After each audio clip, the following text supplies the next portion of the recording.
აფხაზეთის ავტონომიური რესპუბლიკის მთავრობის თავმჯდომარის ლევან მგალობლიშვილის მიერ მთავრობის სხდომაზე გაცემული დავალების შემდეგ მთავრობის წევრები კომპაქტურად ჩასახლებულ ობიექტებში დევნილებთან შეხვედრებს განაგრძობენ. მორიგის შეხვედრა ნაძალადევის რაიონში, კადეტთა კორპუსში დევნილთა განსახლების ობიექტში, აფხაზეთის ავტონომიური რესპუბლიკის ფინანსთა მინისტრმა ლევან თევზაიამ, აფხაზეთის ავტონომიური რესპუბლიკის განათლებისა და კულტურის მინისტრის მოადგილემ გიორგი ჯინჭარაძემ და იძულებით გადაადგილებულ პირთა მინისტრის მოადგილემ იგორ კოპალიანმა გამართეს. შეხვედრაზე აფხაზეთის მთავრობის წარმომადგენლებმა კომპაქტურ ჩასახლებაში მცხოვრები დევნილი მოსახლეობის პრობლემებზე და საჭიროებების შესახებ ისაუბრეს. შეხვედრას აფხაზეთის მთავრობის წევრებთან ერთად პარტია ქართული ოცნება დემოკრატიული საქართველოს ნაძალადევის რაიონის დელეგატი ირაკლი ხელაძე ესწრებოდა.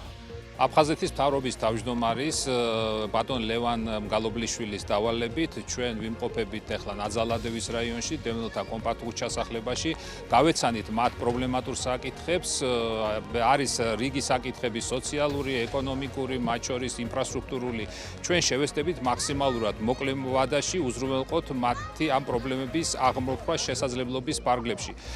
ჩვენი შეხვედრები ასევე გაგრძელდება რეგიონებში მომავალი კვირიდან კადეტთა კორპუსის ჩასახლებაში, დევნილთა ჩასახლებაში გავეცანით დევნილების პრობლემატიკას, აფხაზეთის მთავრობის კუთხით შევისწავლით, გავაანალიზებთ და ვეცდებით, რომ მოვახდინოთ მყისიერი რეაგირება. ძალიან მომწონს ესეთი შეხვედრები, რომ ჩვენ აფხაზეთის მთავრობასთან რო გვაქვს ეგეთი შეხვედრები, თუ გინდა მუნიციპალიტეტთან. ახლა მთავარი პრობლემა გვაქვს, 1-5 ოჯახია დარჩენილი გაზის გარეშე და უნდათ მაგადა აი ჩამოგდის წყალი.